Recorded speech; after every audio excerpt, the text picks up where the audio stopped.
Magandang umaga mga kapatid. Mga kapatid, nandito po tayo ngayon sa bahay. Kumakape po tayo mga kapatid. Yung mga kapatid, update ko po kayo ulit sa tangke. Yung tungkol sa tangke natin mga kapatid, ay nanatili pa rin yung pag-iigpit sa planta. Kung ano man ang kagaya, kung ano man ang planta mo, doon ka lang din pwede magpapakarga mga kapatid. Ngayon, ipapakita ko po sa inyo yung mga tangke natin sa araw na ito. Kasi ang pagtangke natin mga kapatid ngayon ay nanatili po ang pagbabantay ng mga task force LPG sa bawat planta. Kaya kailangan ang mga tangke na mga generic ay mapipigilan po nila na magkumalat sa bawat tahanan o bawat gumagamit sa LPG po natin. Ngayon mga kapatid, tayo naman ay bilang sumusunod po tayo sa batas ng LPG ay ang mga tangke natin na mga luma ay napalitan na po natin yun. Hindi natin sasabihin yung sagot. Comment down below kung ano. Ito next. Papunta po tayo sa ating mga tangke mga kapatid para makita natin kung paano tayo sumunod sa batas ng LPG.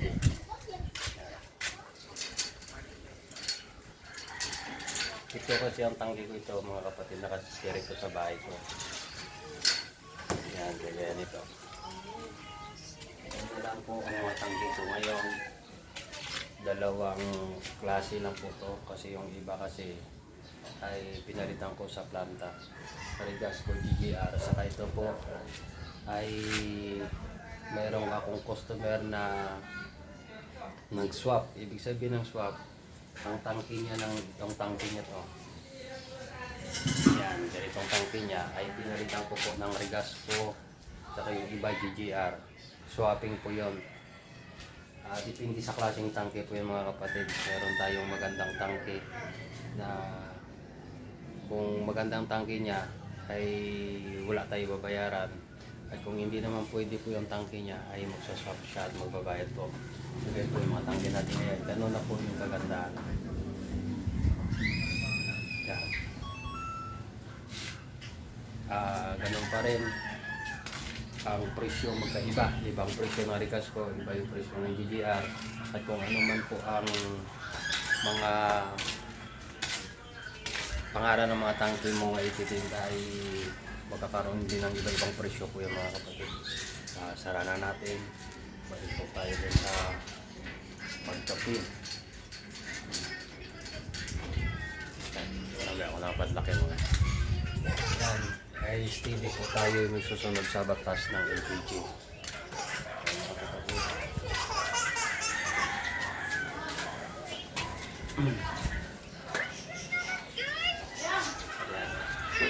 Kaya rin mga kapatid, sa tawag kasi po na hindi po tayo ay may susunod sa o magsunod po sa tawag ng batas ng LPG, pakaroon po tayo ng penalty.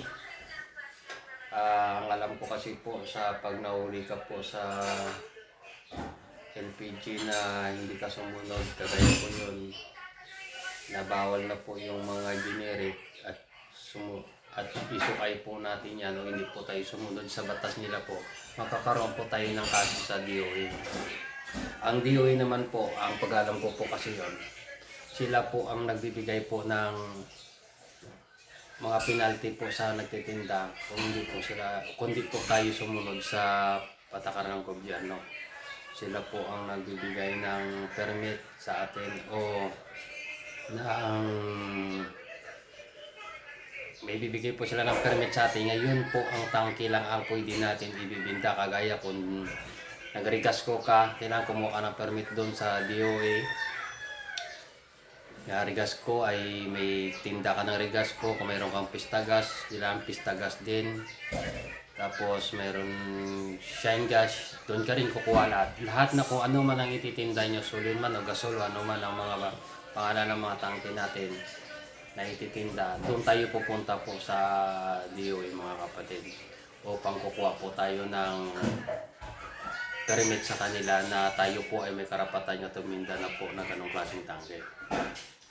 At iba-iba po ang presyo po naman ng ginakuha natin. Mayroon po siyang mababa, mayroon din mataas. Kasi hindi po kapalaryo po ang presyo ng planta. Kaya ang mangyayari, may mataas, may mababa ang presyo ng LPG natin. Depende naman din po sa mga branded po yun o sa pangalan ng mga tangke. At depende naman din po sa tao yon o sa gumagamit. Kung ano po talaga ang inasna nila o yung nasanayan na po nila na binibilian, talaga doon po sila. Pero mayroon naman din tayo mga kapatid na gusto po tumipid. At ang sa akin naman, advice ko naman din sa ating mga kapatid sa consumer natin gumagamit ng LPG, ay isa lang din po yon mga kapatid. Isa lang din po ang laman ng bawat tangke po yon. Nagkaiba lang sa presyo po yun mga kapatid. Kaya kayo po ang magde-decide kung ano po ang kung saan po kayo komportable sa tangke na ginagamit nyo sa araw-araw natin pagluluto. Ganun naman din po, mayroon din nagtitipid na talaga po na nakaalam sa tawag ng LPG. Talaga doon po sila sa mura. Ang mura naman po, hindi ko naman sinasabi po na mura yan dahil meron silang sinasabi na ay mura kasi kulang sa timbang yan, mababa. Para hindi po tayo maloko sa nagtitinda o sa kapwa natin nagtitinda. Mga kapatid, willing naman din po yun o pwede naman po yun nga ang tangke po ay titimbangin nyo. Sinasabi ko naman ulit sa aking vlog doon, nakikita nyo po ang tear weight ng tangke natin, nakasulat doon po kung 15.5. Basta flash nyo lang po ang 11.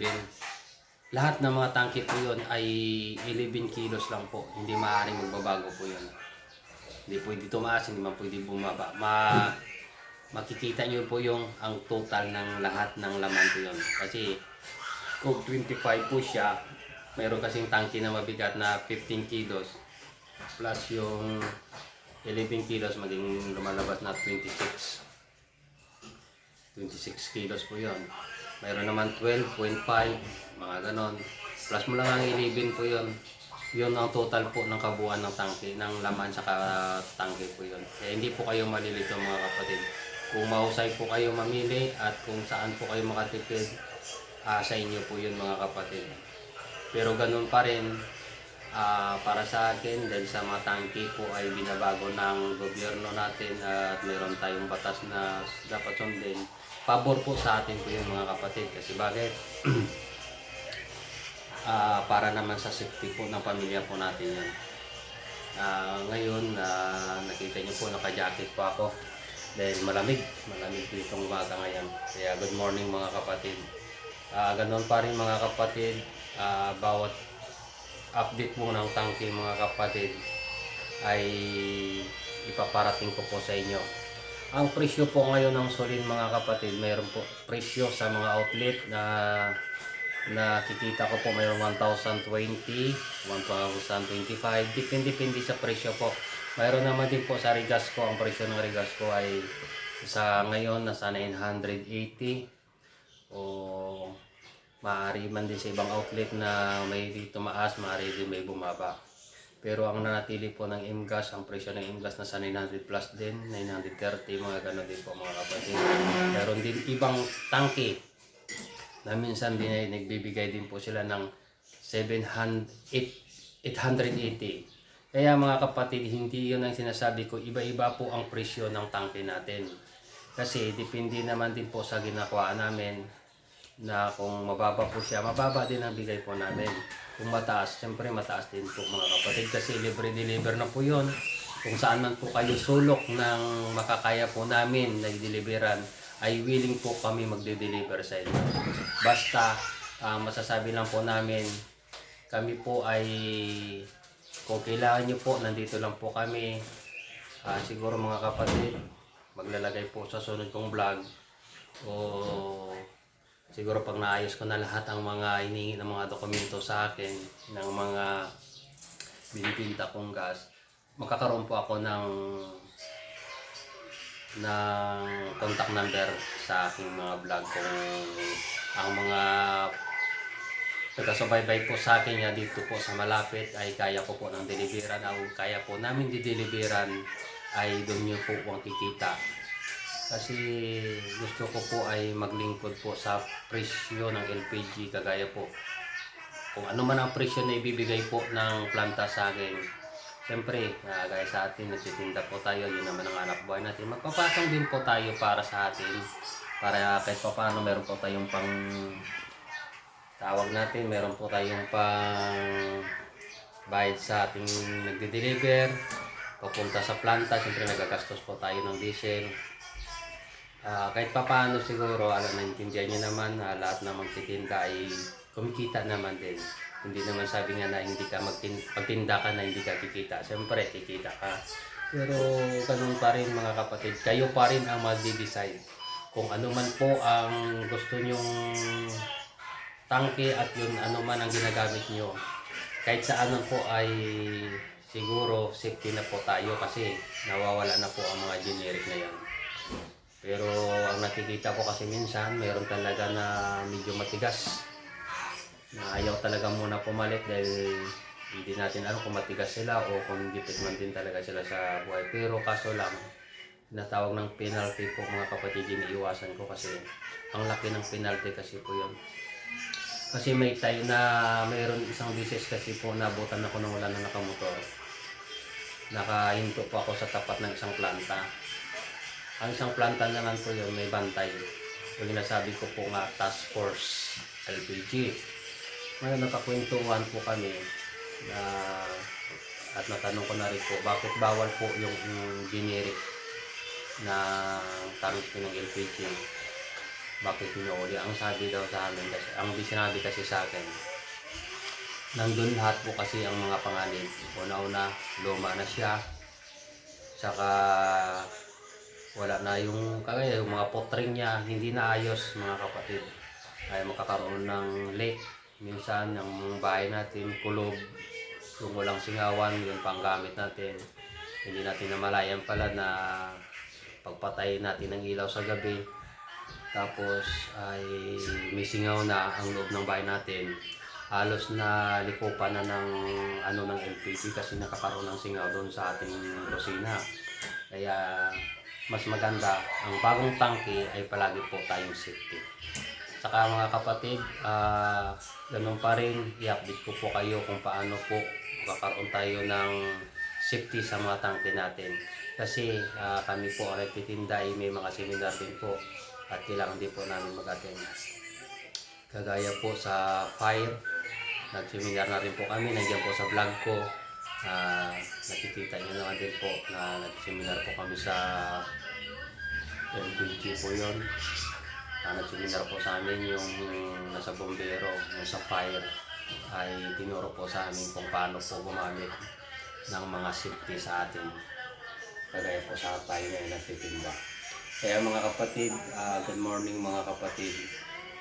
Ganun pa rin, sinasabi ko po sa inyo, magkita-kita po tayo sa araw-araw. Update ko po kayo sa galaw ng LPG o sa presyo ng LPG at kung paano po magtinda ng LPG. Kaya mga kapatid, good morning mga kapatid.